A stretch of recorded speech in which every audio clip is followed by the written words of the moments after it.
You nak two door ke? Atau you nak sporty? Atau you nak enjin yang kuat? Inilah kereta untuk you, Toyota GR86 tahun 2023. Dalam enjin ni upgrade besar tau dari GT86 2.0. Sekarang 2.4cc tau, 228 horsepower. Nak tahu tak ada berapa GR badging kat GR86? Kat sini, dengan sini pun ada. Belakang pun ada GR badging. Dan tengok eksterior belakang dia, cantik gila. Dan tengok, wish, ada quad exhaust juga.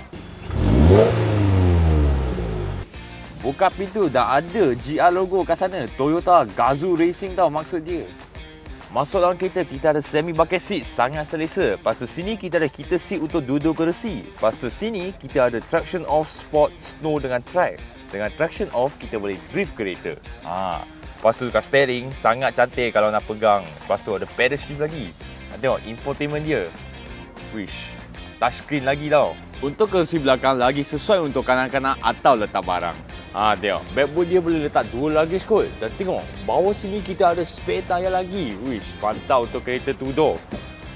So kalau anda nak tahu lebih lanjut tentang kereta ni, kontak je kita orang. Jangan takut. Sentimas sentiasa emas.